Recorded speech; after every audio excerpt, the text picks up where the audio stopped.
জয় জগন্নাথ। দার্জিলিং থেকে আবার একটা নতুন ব্লগে তোমাদের স্বাগতম। এখন বাজে হচ্ছে বিকেল 4:30। আমরা হঠাৎ করে একটু প্ল্যান করলাম যে আজকে বিকেলে চলে যাই একটু মহাকাল মন্দিরে। আর এই মুহূর্তে ম্যালটা কিন্তু খুব ক্লিয়ার আছে। ক্লিয়ার বলতে মানে মেঘটা একদম নেই, মেঘটা পুরো ক্লিয়ার হয়ে গেছে। এই টিভিটাও চলছে, কালকে কিন্তু টিভি চলেনি, এসে থেকে দেখছি টিভি চলেনি। তো যাই হোক, এই যে সোজা রাস্তাটা দেখছো এখান দিয়েই হচ্ছে মহাকাল মন্দির। অনেকেই জানো, সেই রাস্তাটা দিয়ে আমরা এখন মহাকাল মন্দিরের দিকে যাব। তবে মহাকাল মন্দিরে কতটা কি ভিডিও করবো আমি জানি না, কারণ এত বাঁদরের উৎপাত আছে ওখানে, একটু ভয় লাগে। দেখা যাক কি হয়। মহাকাল মন্দিরের রাস্তা এখানটা দিয়ে উঠবো, ওই সাইডটা দিয়েও আছে, এটা কিন্তু বেশ উঁচুতে উঠতে হবে। এখন দম নিয়ে যাচ্ছি। এই হলো মহাকালের রাস্তা, মারাত্মক স্টিফ রাস্তা। এই এবার উপরে ওঠা, শুধু ওঠা ওঠা ওঠা, নামতে অসুবিধা হবে না,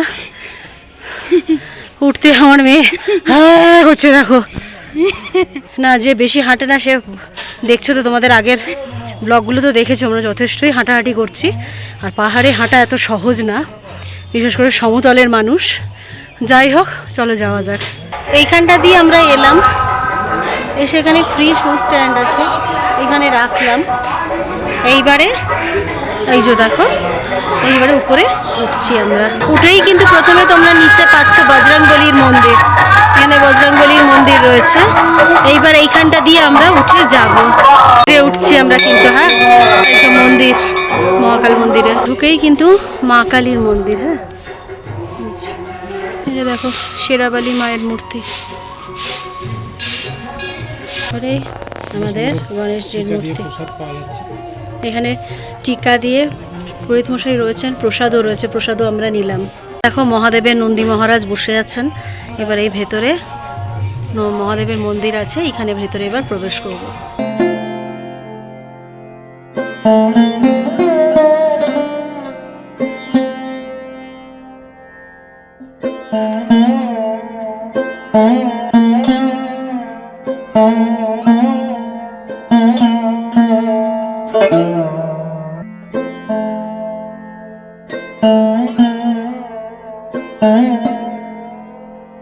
আসলে প্রণাম করতে করতে খেয়াল থাকে না বলে পুরোটা করা হয়নি, কিন্তু শুরু থেকেই কিন্তু প্রচুর পরপর মহাদেবের মন্দির আছে।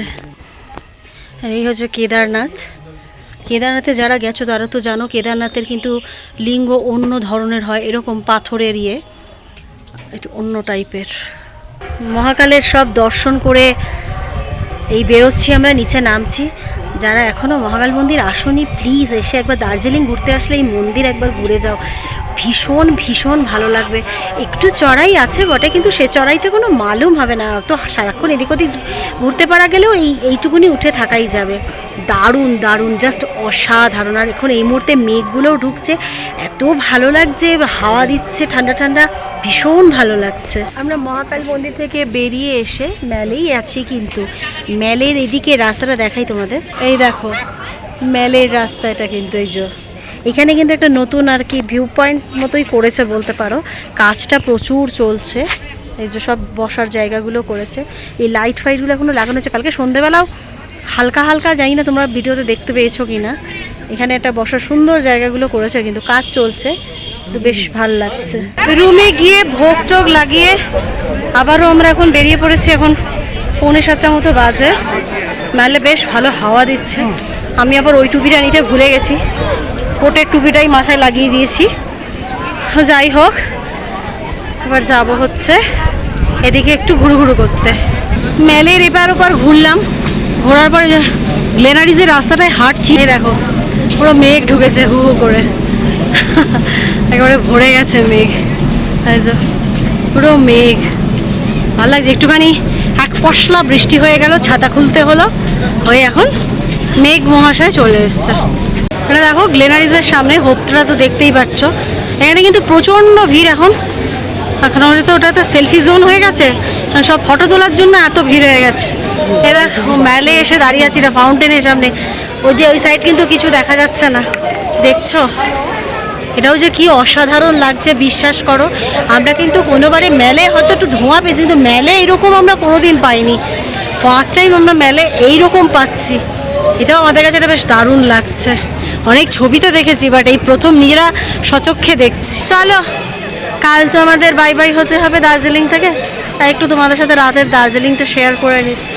রাতের দার্জিলিং তো মোটামুটি এবারের মতো আর এখন আর দেখানো যাবে না, আবার নেক্সট যখন আসতে পারবো তখন আবার দেখাবো তোমাদের। তো যাই হোক, এখন আপাতত রুমের দিকে যাই। আমার একটা বাজে কাজ করার আছে, সেটা হলো প্যাকিং করা। সত্যি এই ম্যালেরিয়া কোনো দিন পুরনো হবে না গো, কোনো দিন পুরনো হবে না। যত আসো খালি যেন মনে হয় প্রথম আসছি। দারুণ লাগছে, দেখো তোমাদের একটু দেখিয়ে দিলাম। তো সামনে ফিয়েস্টা রয়েছে, এটা ফিয়েস্টার আলোটা রয়েছে।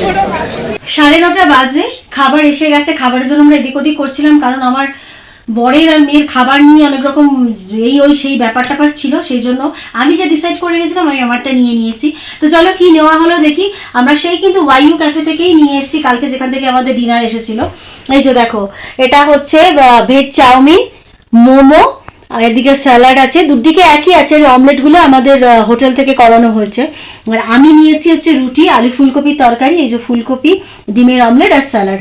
এই আজকে আমাদের হচ্ছে ডিনার মেনু। এখন মোটামুটি 10টা মতো বাজছে, আমাদের খাওয়া দাওয়া সব কমপ্লিট হয়ে গেছে। দেখো বিছানার মধ্যে ঢুকেও গেছি, কম্বলের মধ্যে। আর কি আর হয়ে গেল, কালকে তো বাড়ি ফিরে যাওয়া মানে মন ভীষণ খারাপ হয়ে যায়, একদম ভালো লাগে না। আর কিছু করার তো নেই, যেতে তো হবেই বাড়িতে, না হলে কি করে হবে। সারা জীবন তো আর এইভাবে বসে থাকা যায় না।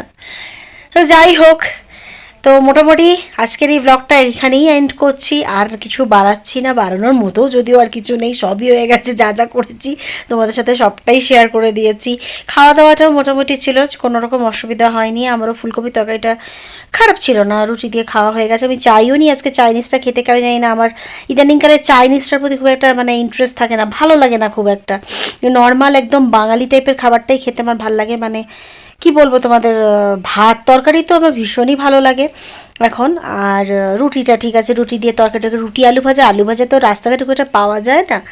তো যাই হোক, আজকের এই ব্লগটা এখানে শেষ করছি। যদি ভালো লেগে থাকে অবশ্যই লাইক করো, কমেন্ট করো, শেয়ার করো, প্লাস যেটা বলার থাকছে বারবার করে বলছি, যারা সাবস্ক্রাইব করোনি প্লিজ সাবস্ক্রাইব করে নিও। তো এখন চলো, গুড নাইট, টাটা।